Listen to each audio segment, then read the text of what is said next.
In the moonlight, the USS Indianapolis gleams under the stars, a sleek black silhouette cutting through the waves like a shadowy knight.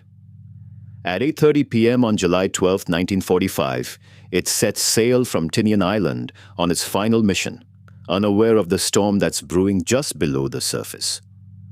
The crew, clad in their crisp uniforms, march to their stations with the confident stride of men on a mission. They have no idea that in less than an hour, their world will be shattered by an explosion so powerful it rips the ship apart, leaving 900 souls adrift in the vast, shark-infested waters of the Pacific. As the night sky above them turns into a canvas of panic and horror, one question lingers.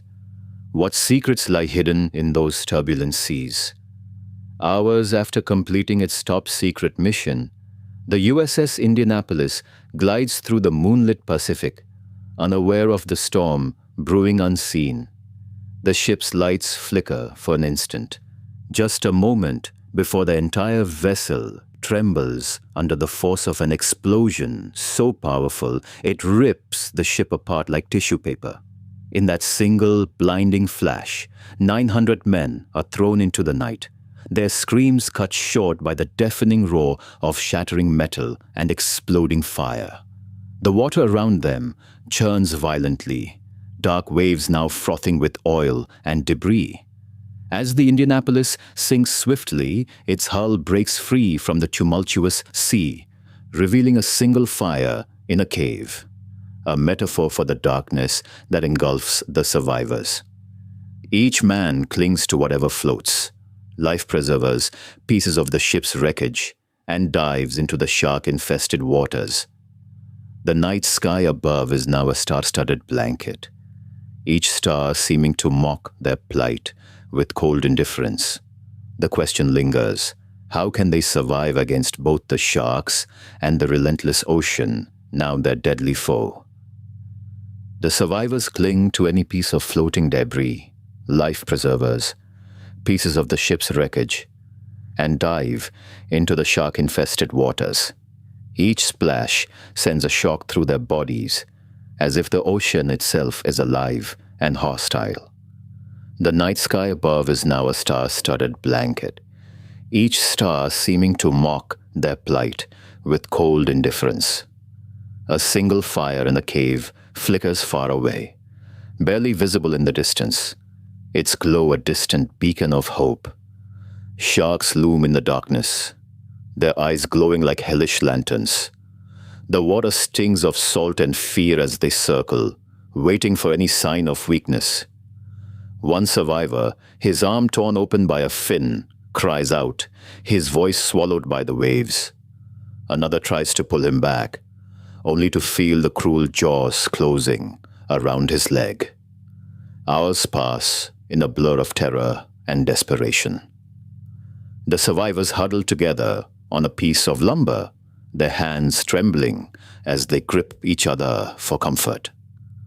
They can hear the sharks below, their rhythmic breathing, like an oceanic choir, waiting for the moment to strike. The night drags on, each passing hour a relentless countdown to dawn, when their fate may become even more dire. The question lingers, can they hold on just a little longer? A U.S. Navy patrol plane cruises above the tumultuous sea, its powerful lights cutting through the dark like ghostly fingers. Beneath the plane, a cluster of men clings to floating debris, their faces etched with a mix of terror and determination. The plane's commander scans the horizon, his heart heavy as he spots the survivors. "Sir, we have a group down there," the co-pilot reports, his voice tinged with urgency. Admiral Logwood leans in closer, peering through the cockpit window. "Can you get a better fix on their location?" The navigator adjusts the radar, searching desperately for a precise position. "We're getting something, but it's faint." A shiver runs down the admiral's spine as he realizes the gravity of the situation. The survivors are adrift in an endless sea, and they need help now. Send a rescue team. Immediately, Lockwood orders, his voice steady but filled with desperation. As the plane banks back towards base, the hope for these 900 men hangs precariously in the air. The Admiral watches as the survivors continue to fight off sharks, their cries barely audible over the roaring waves. The night stretches on, a gauntlet of peril they must endure. Will anyone hear them before it's too late? The realization dawns on Admiral Lockwood like a dark shadow falling across the deck. In his mind's eye, he sees 900 men clinging to scraps of wood and rags in the vast expanse of the Pacific. Each moment ticks by with agonizing slowness, the minutes stretching into hours as the night drapes itself over the ocean. "Where are they?" Lockwood mutters, his voice barely above a whisper, the urgency palpable. Why hasn't anyone heard their cries?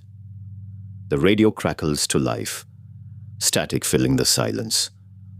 "Admiral, we have spotted survivors," comes the urgent voice from headquarters. But there's no map pinpointing their exact location. The Admiral's heart sinks as he realizes the task at hand. Without coordinates, it could be days before they're found, Lockwood says to himself, his mind racing. How long can 900 men survive in shark-infested waters? The thought lingers like a specter, haunting him with its grim certainty.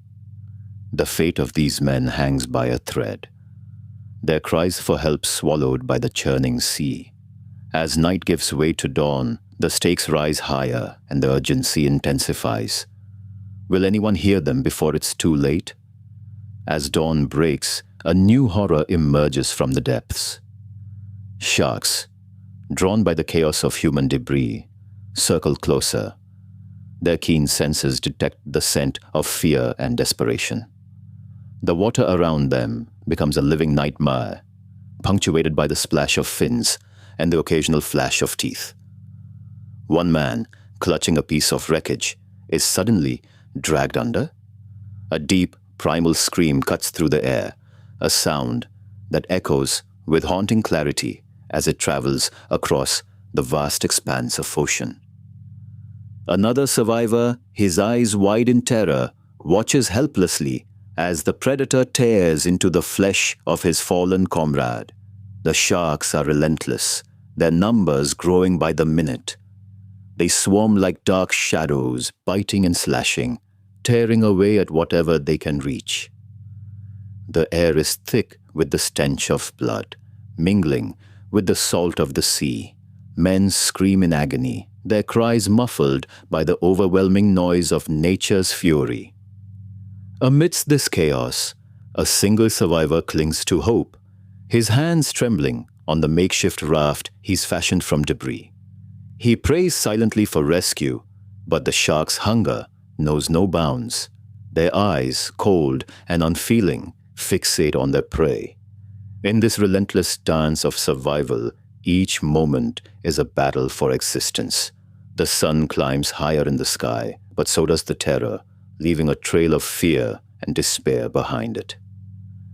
Finally, after 4 grueling days, a glimmer of hope pierces the horizon. A U.S. Navy task force spots the scattered debris and flares from the survivors' makeshift signals. The task force's helmsman turns to his captain with an unyielding gaze. "Sir, we found them, but it's not what we expected." The captain nods grimly as he peers through binoculars, seeing the skeletal figures clinging to life. The task force lowers small boats, racing against time and rising tides. Each survivor is hauled aboard with trembling hands and hollow eyes, their bodies barely holding on. The captain's voice cuts through the chaos. "We're here now. We'll get you back safe." But the words ring hollow as he sees the stark reality of the numbers. Only 317 men remain. The water around them continues to pulse with life, a relentless chorus of sharks, their presence a haunting reminder that even in moments of rescue, survival is never guaranteed. As the boats pull away from the scattered debris, the last glimmering hope flickers and fades into the vast, uncaring ocean. The sun sets on the makeshift camp, its orange glow now just a memory among the survivors. The air is thick with the stench of salt and fear as the 317 remaining souls huddle together, their eyes wide with exhaustion and terror. Doctors tend to the wounded, their hands steady but calloused by days of relentless care, while the strongest among them keep watch, wary of the sharks that still circle just below the surface. Stories begin to circulate. A whispered tale of the USS Indianapolis's final moments, a reminder of what they once were. The survivors recall the camaraderie and the hope that sustained them during their ordeal, a poignant echo of human resilience in the face of unimaginable horror. As night falls, a single fire is lit on a piece of debris, its flames flickering like tiny stars amidst the darkness. The next morning, with the sun's warm embrace, the Navy task force arrives, bringing with it a sense of relief and a promise of safety. The survivors are rescued one by one, their stories recorded in meticulous detail, each name, each face, each tale of survival, testament to the human spirit's unyielding strength.